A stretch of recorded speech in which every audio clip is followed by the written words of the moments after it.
안녕하세요. 최 팀장입니다.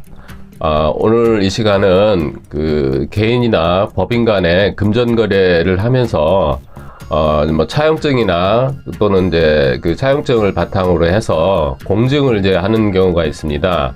또는 금전 거래를 하면서 금전 소비대차 계약을 쓰면서 공증을 하는 경우, 이렇게 두 가지의 그 원인 서류를 이제 만드는 경우가 있는데, 그 각각의 그 원인 서류를 작성을 할 때에 그 공증의 효력과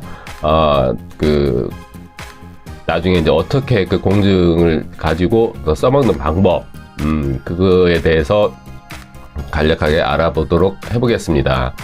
보통 이제 우리가 뭐 개인 간이나 또는 법인 간에 금전 거래를 하면서 돈을 뭐 차용을 한다든가 이렇게 했을 경우에 뭐 차용증만 이렇게 써주고 이렇게 금전 거래를 이제 하는 경우도 있겠지만은, 차용증을 원인 서류로 해서 공증인가 사무실에 가서 이제 공증을 하는 경우가 있습니다.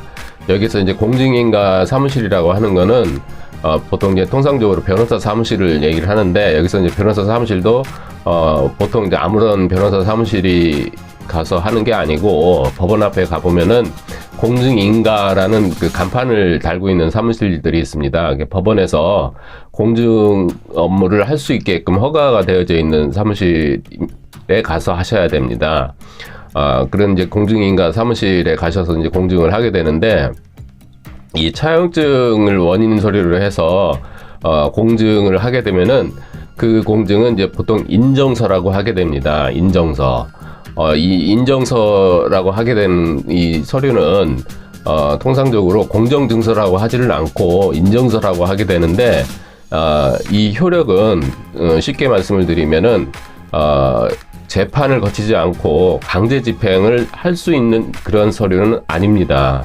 쉽게 말씀을 드리면, 예를 들어서 채무자가 변제를 하지 않았을 경우에, 뭐 보통 우리가 공정증서라고 하면은 강제 집행을, 재판을 거치지 않고 강제 집행을 할 수 있다라고 이제 알고 있는 게 보통 일반적인 상식입니다.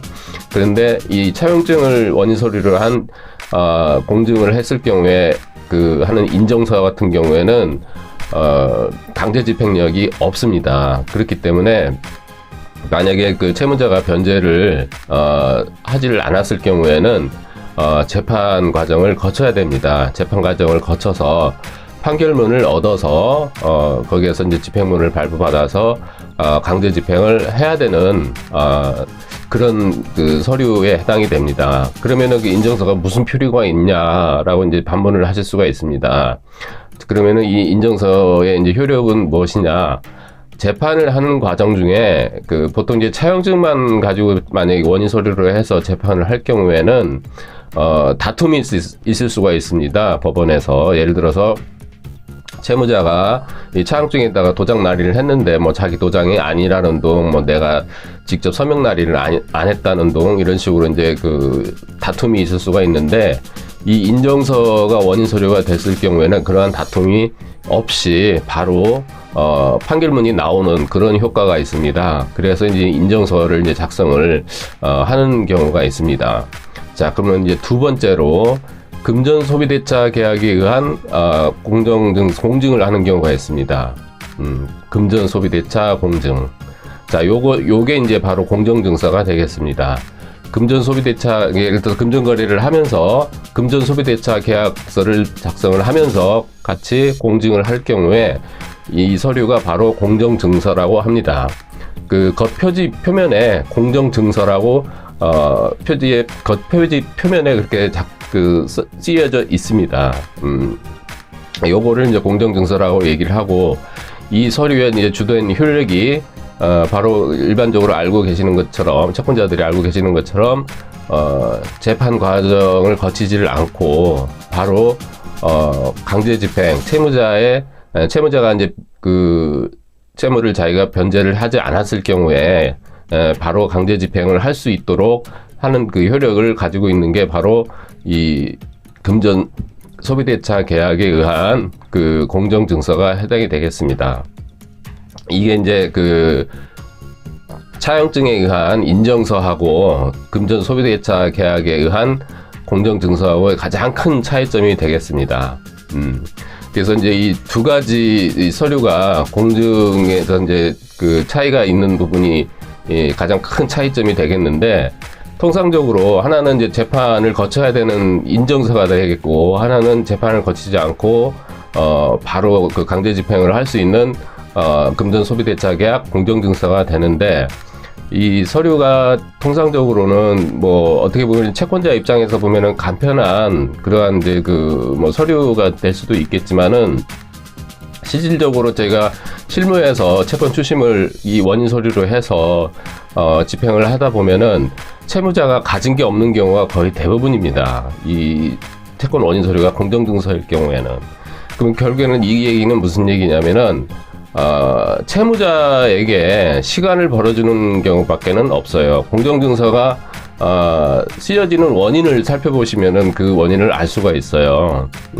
결국에는 차용증을 쓰고 그 예를 들어서 금전소비대차 계약에 의한 공정증서를 작성할 경우에도 처음에 보면은 차용증을 써서 가지고 있다가 그게 변제가 안 되니까 그것보다 더 효력이 강력한 공정증서, 즉 금전소비대차 계약 공정증서를 써주는 거예요. 나중에는 내가 강제 집행을 할 수 있게끔 해주겠다. 그러니까 시간을 더 달라, 채무자가.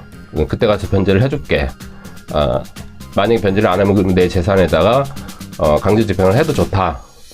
재판을 거치지 않고 그런 효력까지 내가 부여를 해줄게. 이렇게 하면 이제 채권자는 안심을 시켜놓고 이제 변제 기일만 더 뒤로 뭐 2달, 석 달, 넉 달, 많게는 1년까지 뒤로 밀어주는 이런 효과밖에는 없는 거예요. 근데 정작 채무자의 재산이 있는지, 채무자가 채무불이행자인지, 쉽게 말씀을 드리면 신용불량자인지 이런 거는 정작 알아보지는 않고 덜컥 그냥 채무자가 하자는 대로 따라가는 것밖에는 없는 거예요. 결국에는 채권자 입장에서는 알 도리가 없는 거죠, 그거를.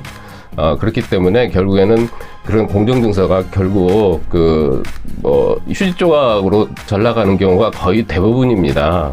그렇기 때문에 뭐 차용증이 됐든 뭐가 됐든 간에 일단은 채무자가 변제를 약속한 날짜에 어겼을 경우에는 바로 채권 추심에 임하는 게 옳은 내용이고, 신용정보사나 이런 그 전문기관에 의뢰를 하셔서 지체 없이 채권 추심에 임하시는 게 맞는 내용이지, 채무자가 뭐 좀 더 기다리라고 이렇게 한다고 해서 시간을 더 주는 행위는 그 채무자의 자산을 더 잃어버리는 역할밖에는 안 되는 겁니다. 채권자가 그만큼 자기 돈을, 자산을 찾아오는 시간을 더 까먹는 그런 역할밖에는 안 하기 때문에 공정증서라 뭐 공정증서 할아버지가를 만들더라도 그거는 어쩔 수가 없는 것밖에는 안 되는 거예요.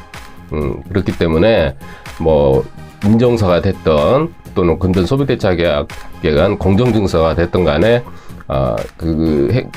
증서를 작성을 하실 때에는 그 채무자의 변제 자력이라든가 이런 거를 면밀하게 살펴보시고 그렇게 이제 작성을 하시고, 만약에 약속이 어겨지시면은 바로 집행을 하시던가 아니면은 채무자의 신용도라든가 이런 거를 알아볼 수 있는 기관에 의뢰를 하셔서 바로 강제 집행을 진행을 하실 수 있도록 그렇게 하시는 게 빠른 추심으로 연결이 될 수 있도록 하는 그런 수단이 된다라고 이제 결론을 내드리면서 오늘 영상을 마치도록 하겠습니다.